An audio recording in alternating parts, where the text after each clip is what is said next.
Shalom, salam sejahtera untuk kita semua. Saat ini Anda berada dalam program Bible Lesson This Week, sebuah program yang membahas tentang Alkitab dari buku pelajaran Sekolah Sahabat sepanjang minggu ini. Jangan lewatkan setiap pembahasan karena Tuhan rindu berbicara kepada kita. Mari berdoa. Terima kasih Tuhan untuk kesempatan yang boleh Engkau berikan pada saat ini bagi kami untuk bisa mempelajari akan pelajaran Sekolah Sahabat. Kiranya Roh Kudus-Mu akan bersama-sama dengan kami sehingga apa yang kami pelajari, kami boleh mengerti. Terima kasih Tuhan. Inilah doa dan permohonan kami. Dalam nama Yesus kami persembahkan doa ini. Amin. Sahabatku, pada saat ini kita masuk pada pelajaran yang ke-9. Judulnya adalah Dalam Mazmur bagian yang kedua. Di dalam Mazmur 67 ayat 4 dan 5 dikatakan di sana, kiranya bangsa-bangsa bersyukur kepadamu ya Allah, kiranya bangsa-bangsa semuanya bersyukur kepadamu, kiranya suku-suku bangsa bersukacita dan bersorak-sorai, sebab Engkau memerintah bangsa-bangsa dengan adil dan menuntun suku-suku bangsa di atas bumi. Sahabatku, pelajaran pekan ini mengajak kita untuk melihat nubuatan akhir zaman bukan hanya dari simbol dan kuasa dalam kitab Wahyu, tetapi juga dari sisi kerohanian dan pergumulan umat Allah sebagaimana yang tergambar dalam kitab Mazmur. Mazmur memperlihatkan dinamika emosi dan iman manusia dalam menghadapi kejahatan, penderitaan, dan pengharapan akan keadilan Allah. Melalui seruan pujian, ratapan, dan pengakuan iman, kita diajak untuk melihat bahwa Allah tetap memerintah dengan adil, menjadi tempat perlindungan di tengah kekacauan dunia, dan bahwa penghakimannya adalah bagian dari kemenangan kebenaran. Mazmur juga mengarahkan kita kepada bait suci, kepada Tuhan sebagai pencipta, dan kepada harapan besar akan kedatangan Yesus yang kedua kali. Semua ini menunjukkan bahwa kitab Mazmur relevan dengan tantangan iman kita saat ini dan memperkaya pemahaman kita akan peristiwa akhir zaman. Melalui pelajaran ini, kita diteguhkan untuk terus bersyukur, bersukacita, dan bersandar pada keadilan serta kasih setia Tuhan di tengah pergumulan hidup sambil mempersiapkan diri menyambut kedatangannya yang segera. Saat ini kita masuk pada pelajaran hari Minggu, tanggal 20 Mei 2025 yang judulnya adalah Penolong dalam Kesesakan. Ada 3 poin yang bisa kita ambil melalui pelajaran pada hari ini. Yang pertama, Tuhan adalah perlindungan yang tetap di tengah kekacauan.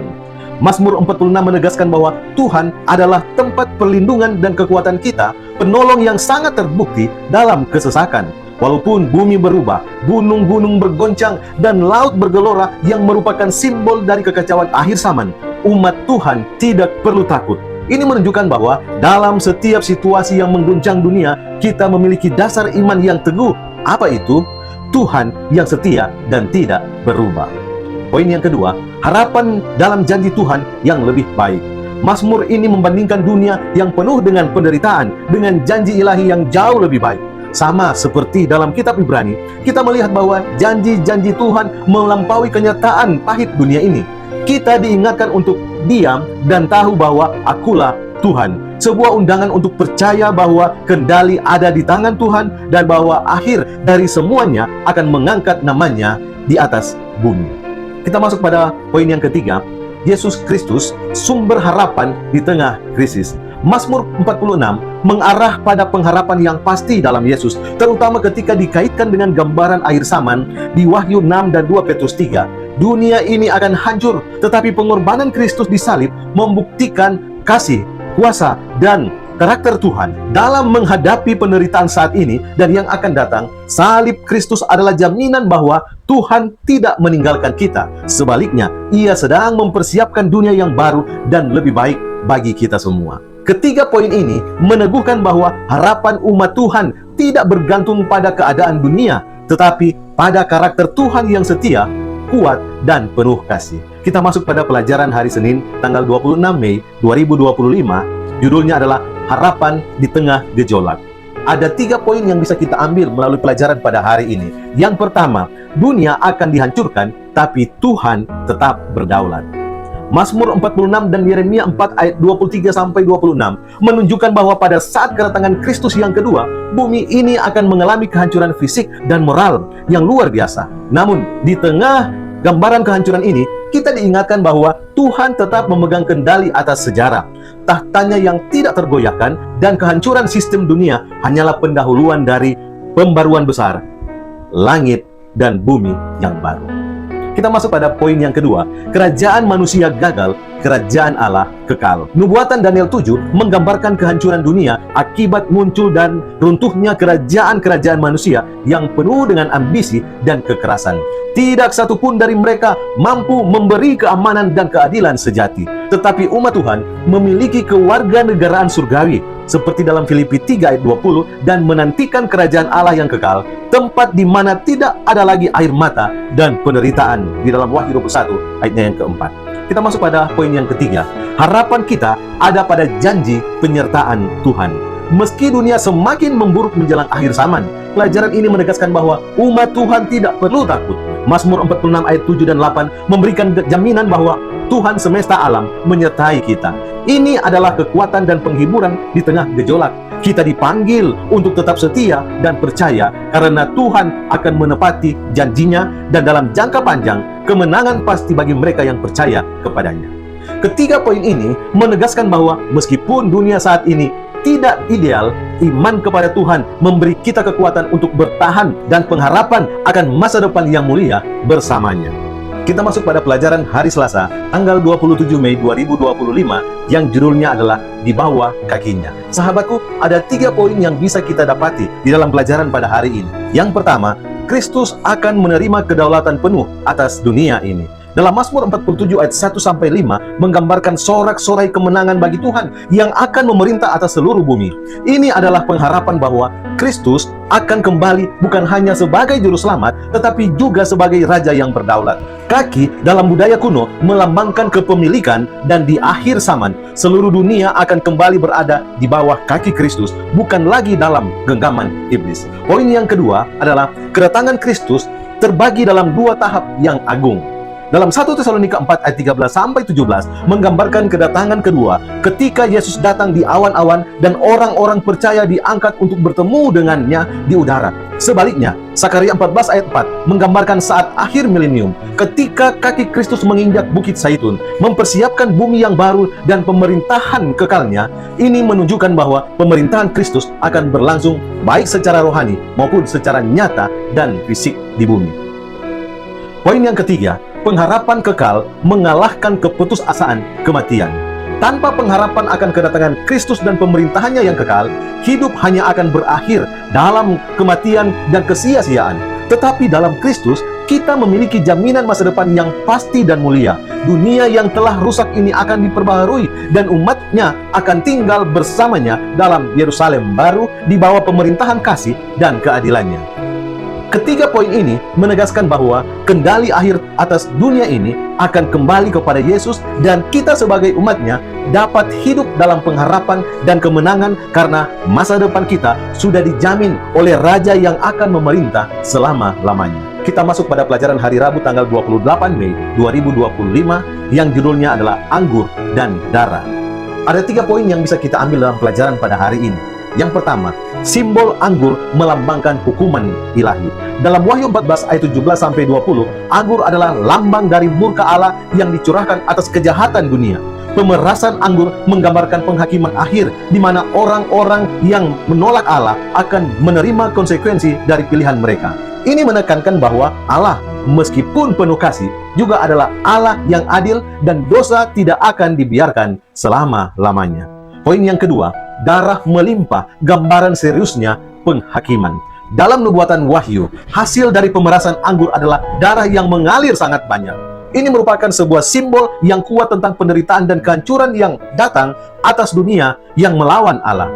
Ini menjadi peringatan bahwa keputusan moral dan rohani yang kita buat memiliki dampak kekal. Poin yang ketiga, kontras dengan darah Kristus yang memberi kehidupan. Sementara darah dalam Wahyu 14 melambangkan penghukuman, darah Kristus di salib adalah darah penebusan dan pengharapan. Di satu sisi ada darah akibat pemberontakan, dan di sisi lain ada darah yang ditumpahkan untuk menyelamatkan manusia dari hukuman itu sendiri. Pilihan kita adalah apakah kita akan menerima kasih karunia melalui darah Kristus atau akan mengalami murka karena menolaknya. Sahabatku, ketiga poin ini mengajak kita untuk memandang serius realitas penghakiman, namun sekaligus memberikan pengharapan bahwa melalui Kristus kita bisa diselamatkan dari hukuman dan menerima kehidupan yang kekal. Kita masuk pada pelajaran hari Kamis, tanggal 29 Mei 2025, yang judulnya adalah Agar Keselamatan Diketahui. Ada 3 poin yang bisa kita ambil melalui pelajaran pada hari ini. Yang pertama, Tuhan menyinari umatnya agar jalannya dikenal.